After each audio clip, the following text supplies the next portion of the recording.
Good morning and welcome back. We are in Deuteronomy chapter 21. Let's pray. Holy Spirit, we thank you for leading us and guiding us. We thank you for convicting us. We ask you and we thank you for opening up our spiritual eyes, our ears, our minds, and our hearts to you to receive our daily bread. We ask you to forgive us of all of our sins, and we thank you for that. In the holy and mighty name of King Jesus. Justice for murder. Deuteronomy chapter 21. If one is found slain in the land which the Lord your God is giving you to possess, laying in the field, and is not known who has slain him, then your elders and your judges will come out, and they will measure to the cities which are around him who was slain. And it will be that the city which is next to the slain man, even the elder of that city, will take a heifer which has not been worked and which has not drawn in a yoke. And the elders of the city will bring down the heifer to the rough valley, which is neither tilled or sown, and will break the heifer's neck there in the valley. And the priests, the sons of Levi, will come near to the Lord your God, who has chosen them to minister to him and to bless in the name of the Lord. And by their word, every controversy and every stroke will be tried. And all of the elders of that city that are next to the slain man will wash their hands over the heifer with the broken neck in the valley, and they will answer and say, Our Lord, our hands have not shed this blood, neither have our eyes seen it. Forgive, Lord, your people Israel, whom you redeemed. Do not lay innocent blood to your people Israel, and the blood will be forgiven them. And so will you put away the guilt of the innocent blood from among you when you do what is right in the sight of the Lord. The treatment of a captive woman. When you go out to war against the enemies, and the Lord your God has delivered them into your hand, and you have taken them captive, and you see a beautiful woman among the captives, and have a desire for her, that you would have her for a wife, then you will bring her home to your house, and she will shave her head and pare her nails, and she will take off the garments of her captivity, and will remain in the house and bewail her father and her mother a full month. And after that, you will go into her and be her husband, and she will be your wife.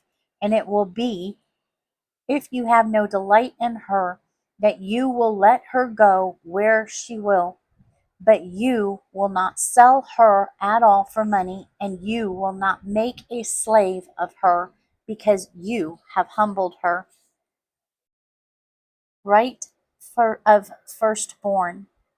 And if a man has two wives, one beloved and the other hated, and they have borne him children, both the beloved and the hated, and the firstborn son is hers who is hated, that will be when he makes his son to inherit what he has, he may not make the son of the beloved firstborn before the son of the hated, who is indeed the firstborn, and he will acknowledge the son of the hated for the firstborn by giving him a double portion of all that he has, for he is the beginning of his strength, and the right of the firstborn is his.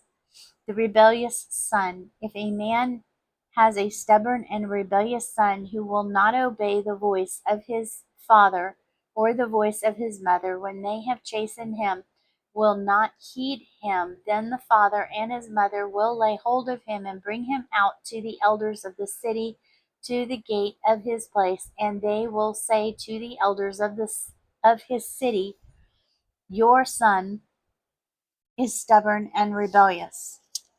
This our son is stubborn and rebellious, and he will not obey our voice. He is a glutton and a drunkard, and then the men of his city will stone him with stones, so he dies.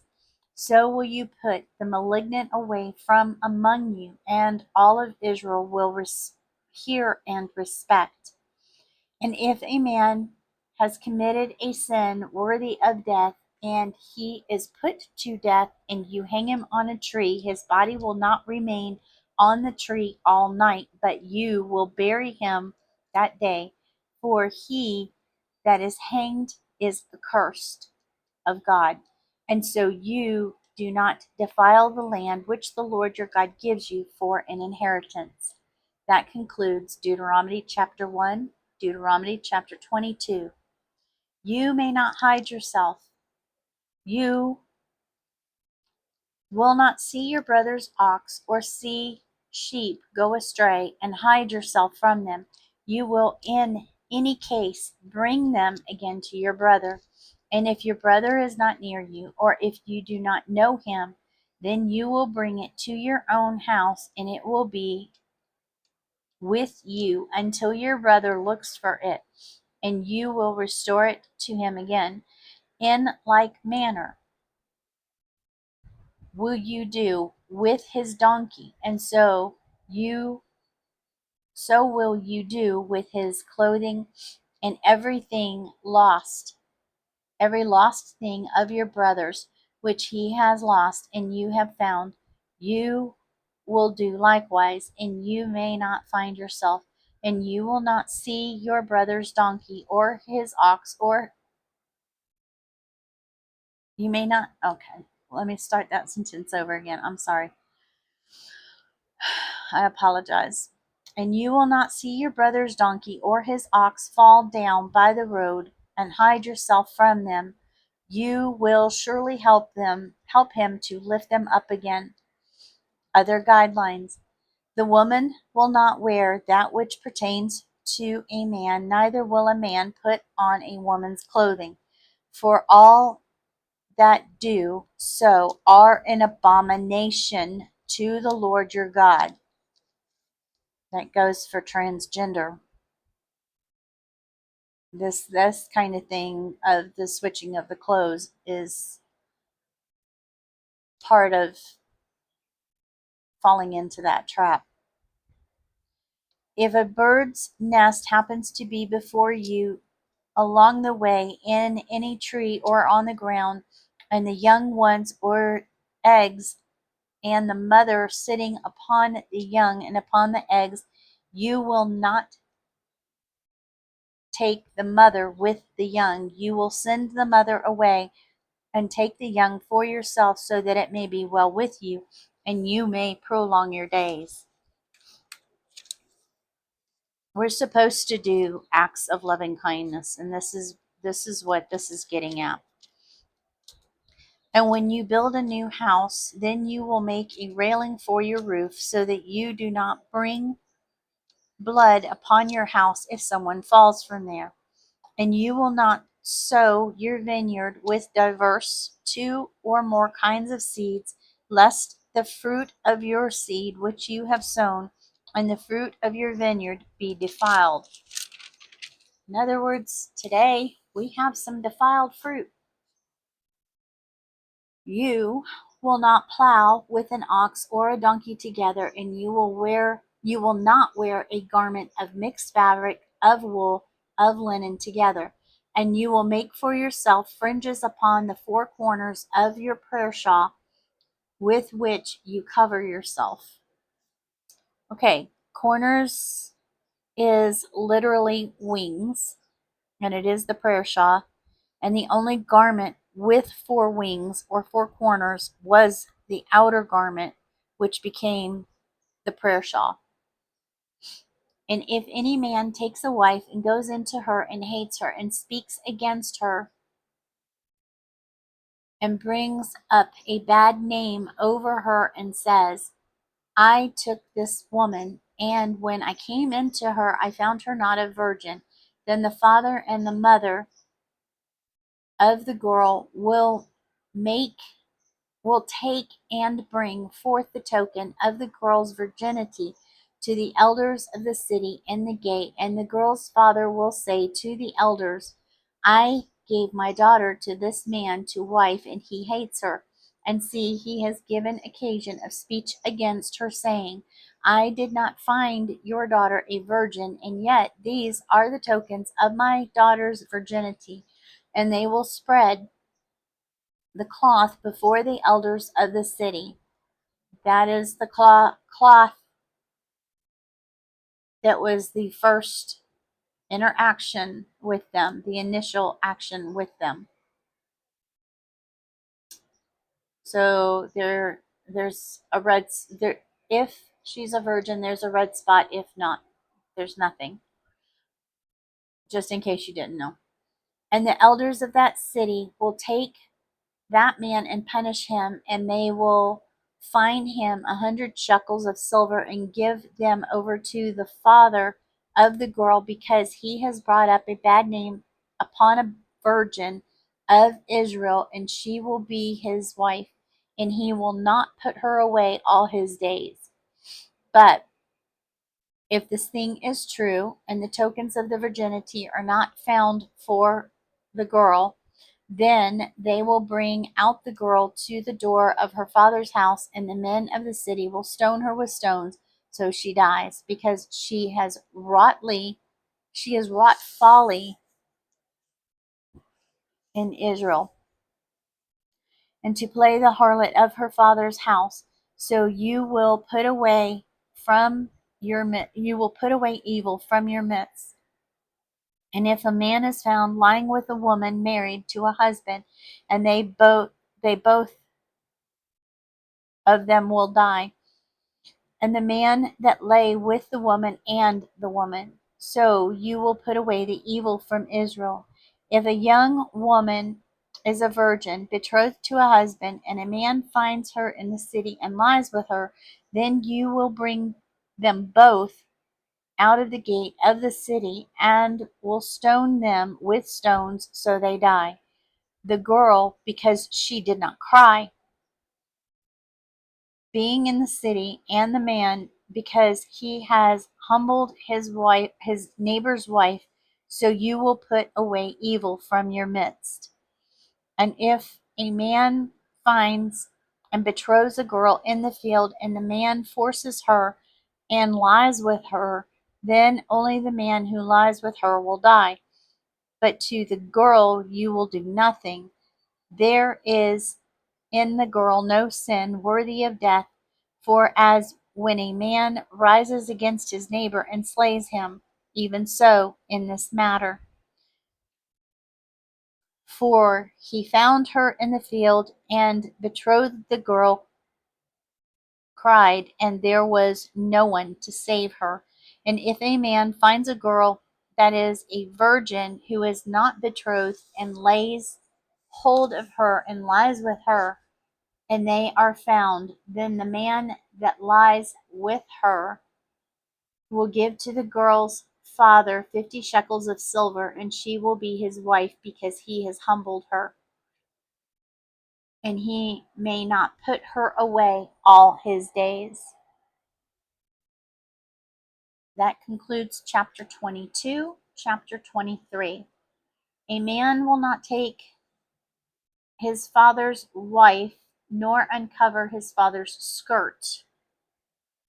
Uncovering the father's skirt is defined in Leviticus chapter 18, 6 and 7. And it's literally talking about the wing of the prayer shawl, because they also used it for covering at night. That was their covering at night. But this is also speaking of intimacy, obviously. And he who is wounded in the testicles, or has his privy member cut off, will not enter the congregation of the Lord. A bastard will not enter into the congregation of the Lord. Even to his 10th generation he will not enter the congregation of the Lord. An Ammonite or Moabite will not enter the congregation of the Lord, even to their 10th generation. They will not enter the congregation of the Lord forever, because they did not meet you with the bread and with the water on the way when you came out of Egypt, and because they hired Balaam, the son of Beor, of Pethor, of Aram, Naharim, against you to curse you. Nevertheless, the Lord your God will not listen to Balaam, but the Lord your God turned the curse into a blessing for you, because the Lord your God loved you, and you will not seek their peace or their prosperity all your days forever. And you will not abhor the Edomite, for he is your brother, and you will not abhor an Egyptian, because you were a stranger in his land. And the children that are between or begotten, the children that are begotten, sorry, by them will enter the congregation of the Lord in their third generation. And when you go to camp against the enemy, then keep from every wicked thing. If there is among you any man that is not clean by any reason of uncleanness that happens to him at night, that then he will go abroad out of the camp, and he will not come in within the camp. And it will be when evening comes, he will immerse in water, and when the sun is down, he will come into the camp.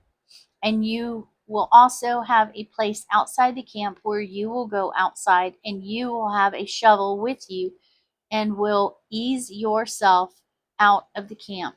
And you will dig with it, and you will turn back and cover that which comes from you.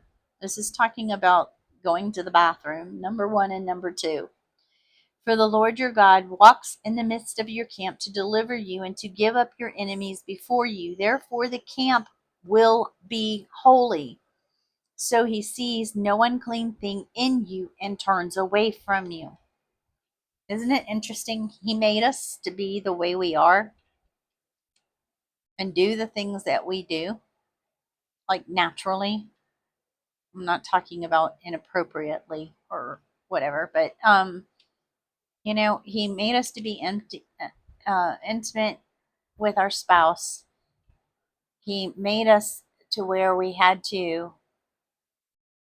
go to the bathroom, but it's unholy. Isn't that interesting? You will not deliver to his master the servant who escaped from his master to you. He will stay with you in your midst, in that place which he will choose in one of your gates, where it is best for him. You will not oppress him. There will not be a promiscuous woman of the daughters of Israel, nor a promiscuous man of the sons of Israel.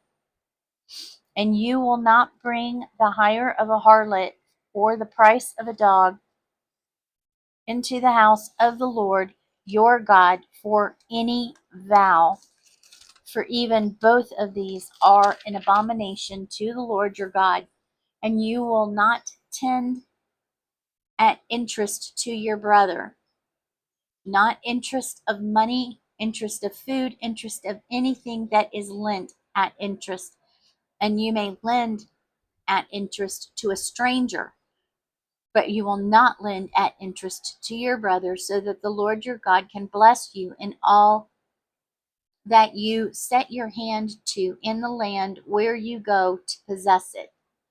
A vow. And when you vow, you will not be slow to pay it, for the Lord your God will surely require it of you, and it will be a sin for you. But if you refrain from vowing, it will not be a sin for you. That which has gone out of your lips, you will keep and perform a freewill offering according as you have vowed to the Lord your God, which you have promised with your mouth. So, just kind of for example,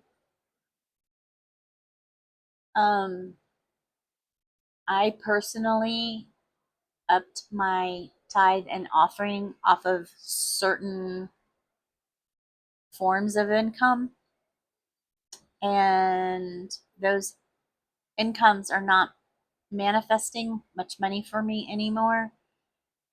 And I have thought about going back. I had to repent for that, but I'm not changing it. Even if it ends up being 100% of that income, he's still getting it. He's still getting it. Okay. And when you come into your neighbor's vineyard, and you may eat grapes to your fill, Fill, tongue, and at your own pleasure, but you will not put any in your vessel. And when you come in to the standing grain of your neighbor, then you may pluck the grains with your hand, but you will not move a sickle to your neighbor's standing grain. That concludes chapter 23. Now, chapter 24. And when a man has taken a wife and married her, and it happens that she does not find favor in his eyes, because he has found some uncleanness in her, then let him write her a bill of divorce and in give it in her hand. Then send her out of the house. And when she has left from his house, she may go and be with another husband.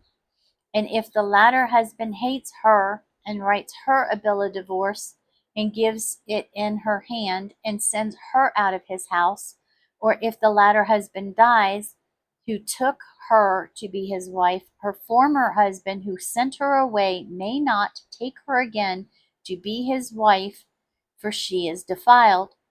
For that is an abomination before the Lord, and you will not cause the land to sin, which the Lord your God gives you for an inheritance. Various rules. And when a man has taken a new wife, he will not go out to war, nor will he be charged with any business.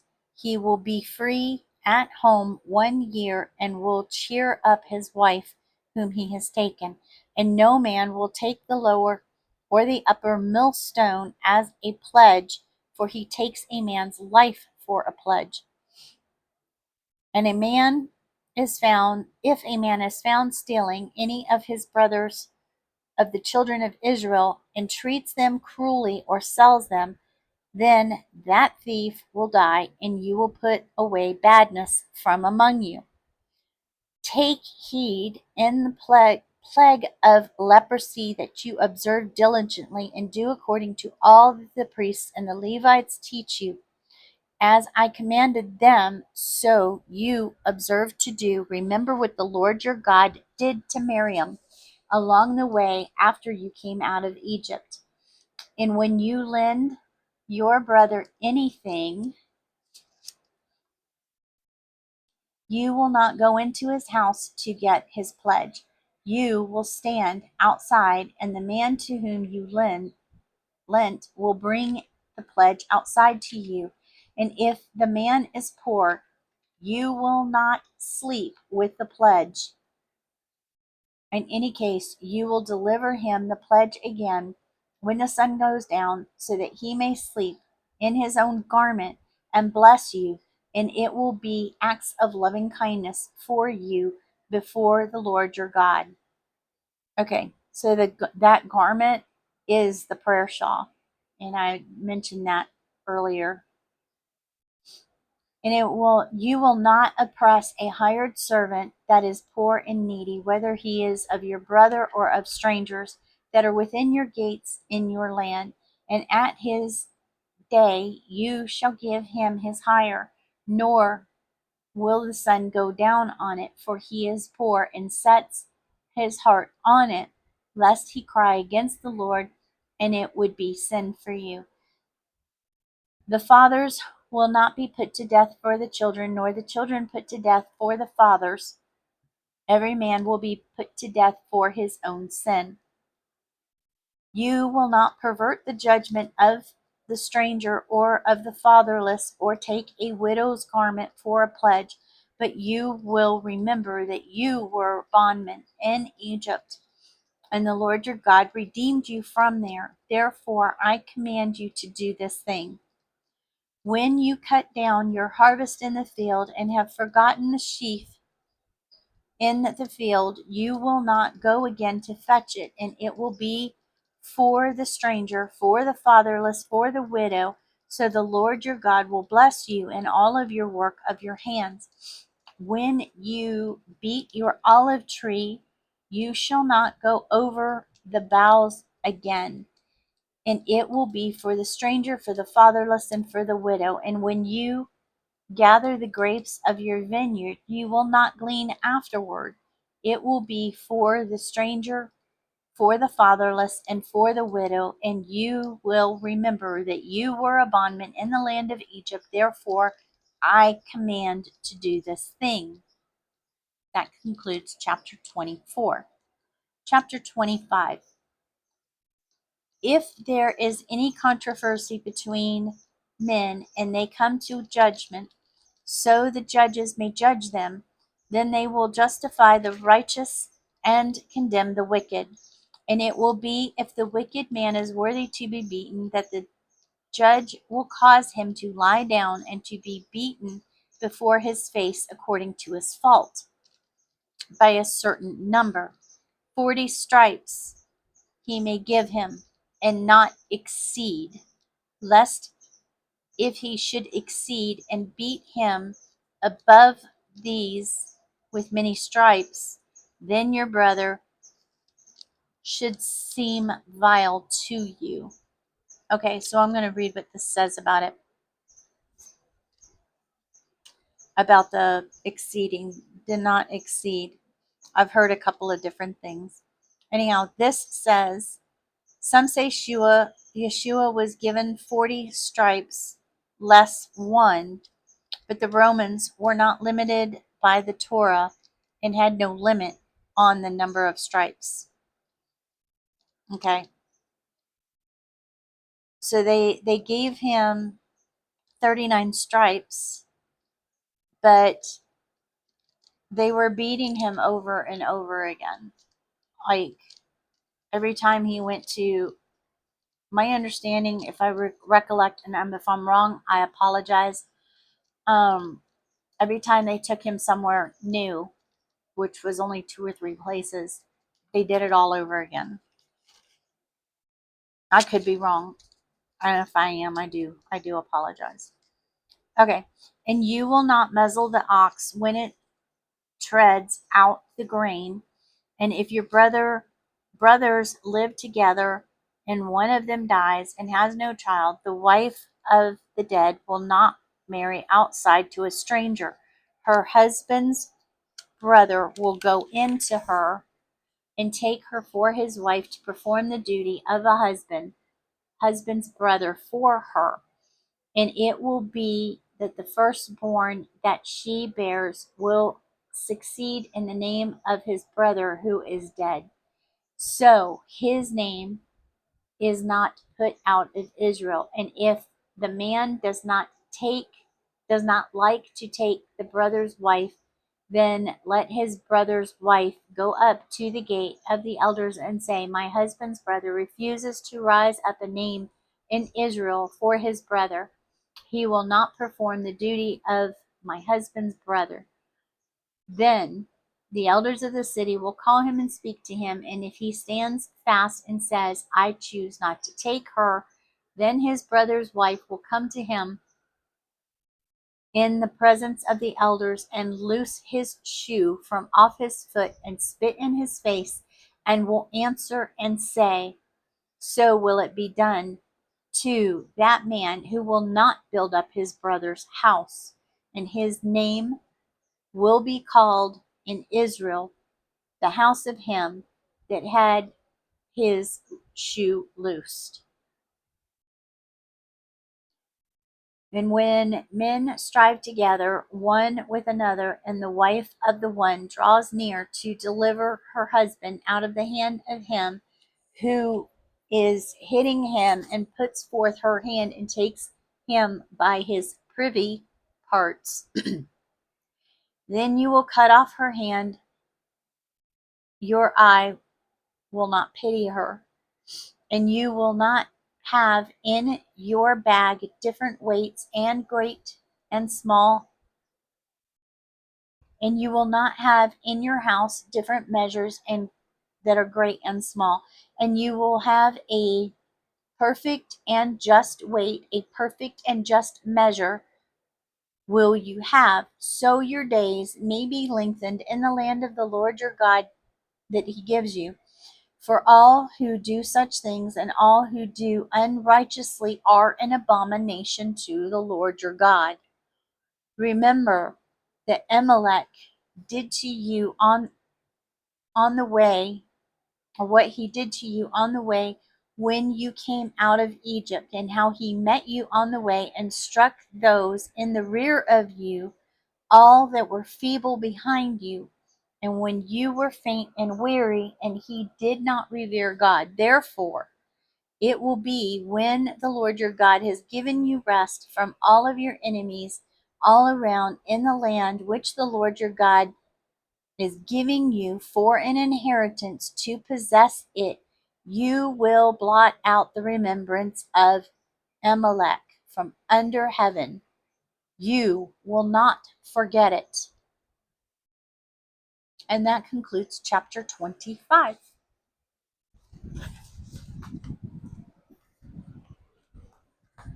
I call you the head and not the tail, above and not beneath, highly blessed and highly favored of the Lord. I will see you in the next segment.